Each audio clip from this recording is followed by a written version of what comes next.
Important होता है एलएसीएस के लिए। हम लोग एक भी इंस्ट्रूमेंट के बिना एलएसीएस केस प्लान में हम लोग इस बेबी फोर्सेप को यूज़ करते हैं। बेबी के नेक पे इसको होल्ड करके इसके हेल्प से हम लोग बेबी को आउट करते हैं। डॉइंस रिट्रैक्टर हम लोग का एलएसीएस सेट में मोस्ट इंपॉर्टेंट होता है, क्योंकि स्किन शीथ रेक्टर कट होने के बाद में जब यूट्रस कट होता है तो हम लोग का ब्लडर को रिट्रैक्ट करने के लिए हम लोग को डॉइंस बहुत इंपॉर्टेंट होता है।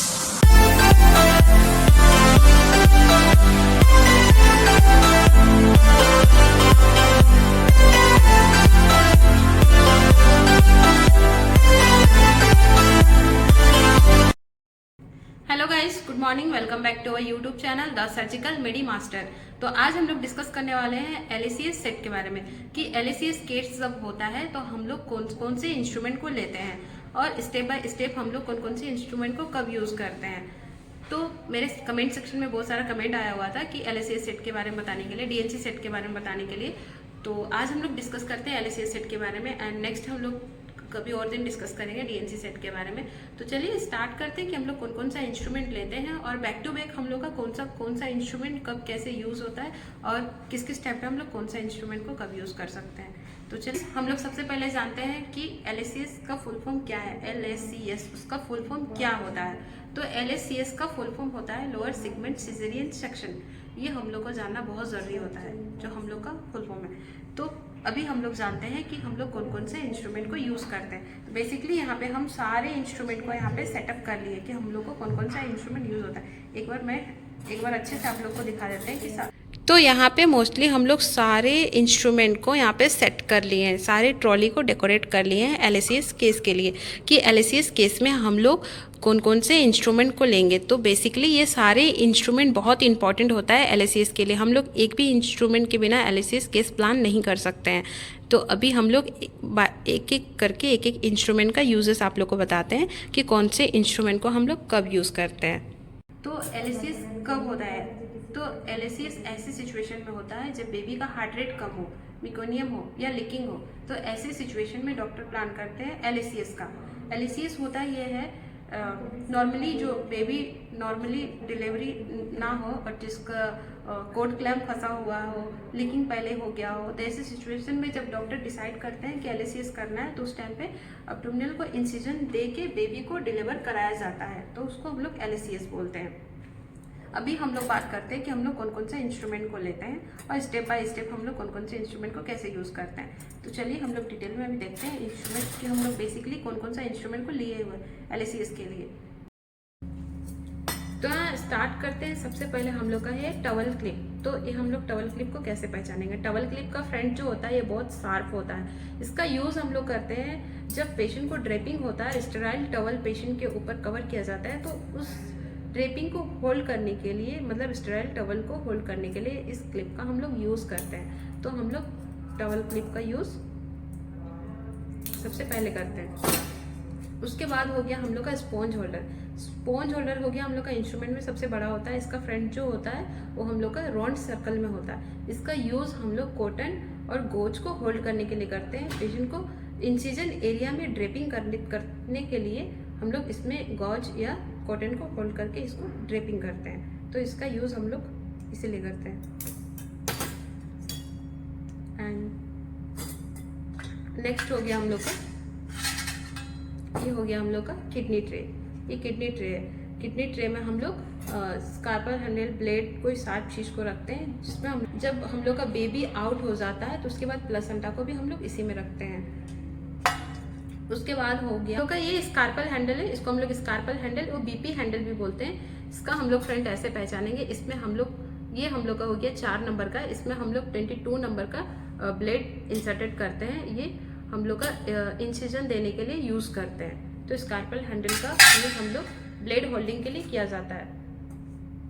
उसके बाद हो गया हम लोग का ये एलिस फोर्सेप। एलिस फोर्सेप हम लोग का एक बड़े साइज का भी होता है, एक छोटे साइज का, मतलब ये हम लोग का 8 इंच का भी है और एक 6 इंच का भी होता है। तो हम लोग इसका यूज़ करते हैं स्किन को होल्ड करने के लिए। हम लोग का जो भी हार्ड स्किन रहता है, टिश्यू रहता है, उसको होल्ड करने के लिए हम लोग एलिस फोर्सेप को यूज़ करते हैं।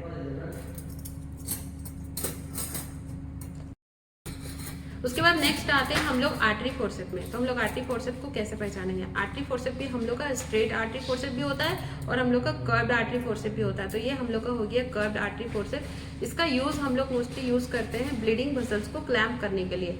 जिस एरिया से भी ब्लीडिंग होता है उसको क्लैम्प करने के लिए हम लोग आर्टरी फोर्सेप को यूज करते हैं।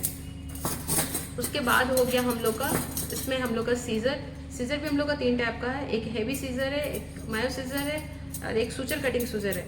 तो ये हम लोग का एक स्ट्रेट और हैवी होता है, इसमें हम लोग सूचर कट करते हैं। और दूसरा हो गया ये हम लोग का थोड़ा कर्व्ड है, इसमें हम लोग रेक्टस और सीट को कट करते हैं। सेम इसका भी सूचर कटिंग के लिए हम लोग यूज़ करते हैं। फिर हो गया हम लोग का ग्रीन आर्मेटिस फोर्सेप। ये हम लोग का ट्राइंगल शेप में होता है, इस टाइप में। इसका यूज़ हम लोग करते हैं यूट्रस से जब भी ब्लीडिंग हो तो यूट्रस को क्लैम्प करने के लिए हम लोग ग्रीन आर्मेटिस फोर्सेप को यूज़ करते हैं।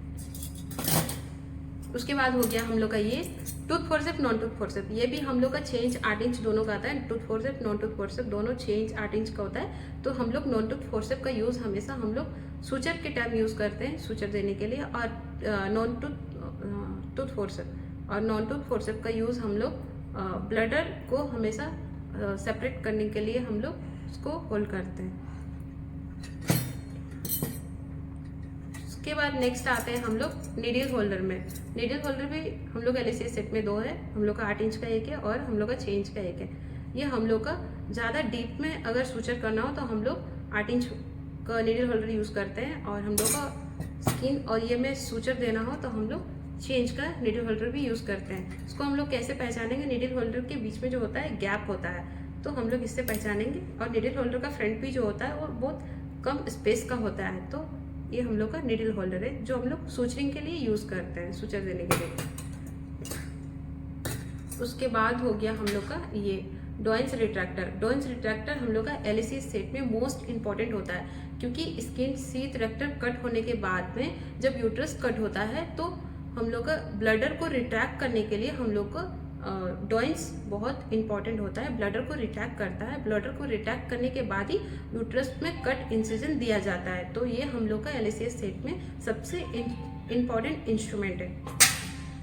उसके बाद हो गया हम लोग का ये कोचस क्लैम्प। कोचस क्लैम्प जो होता है हम लोग का, ये भी आर्टरी फोर्सेप से थोड़ा डिफरेंट होता है। ये हम लोग का बेबी कोट क्लैम्प को क्लैम्प करने के लिए हम लोग का यूज़ होता है। जब बेबी आउट होता है तो उनका कोट पे दोनों साइड पे 2 क्लैम्प लग के और उसके बाद कोट क्लैम्प को कट किया जाता है। तो ये हम लोग का कोट क्लैम्पिंग के लिए यूज़ होता है। उसके बाद नेक्स्ट हो गया हम लोग का ये, नेक्स्ट है हम लोग का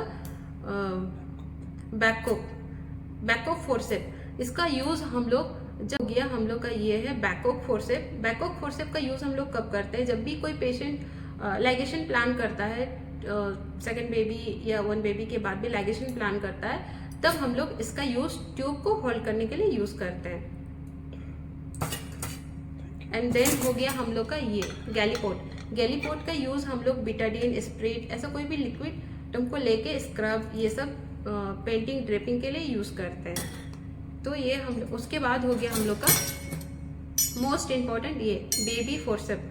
बेबी आते हैं, ये हम लोग का बेबी फोर्सेप, ये हम लोग का इस टाइप का होता है। और इसका यूज़ हम लोग जनरली तब यूज़ करते हैं जब बेबी हम लोग का डिलीवर नहीं हो रहा होगा, बेबी का साइज़ बहुत बड़ा हुआ, तो उस सिचुएशन में हम लोग इस बेबी फोर्सेप को यूज़ करते हैं। बेबी के नेक पे इसको होल्ड करके इसके हेल्प से हम लोग बेबी को आउट करते हैं। जनरली ये बहुत कम यूज़ होता है, लेकिन बहुत रेयर केस में अगर बेबी बहुत हेवी हो तो हम लोग इसको यूज़ करते हैं बेबी को ईजिली डिलीवर कराने के लिए। एंड देन आई होप कि आज का वीडियो आप लोग को अच्छा लगा। एंड वीडियो अगर अच्छा लगे तो वीडियो को लाइक शेयर कमेंट जरूर कीजिएगा। एंड नेक्स्ट वीडियो किस टॉपिक पे बनाओ ये मेरे कमेंट सेक्शन में आप लोग जरूर कमेंट कीजिएगा। तब तक के लिए बाय बाय, टेक केयर।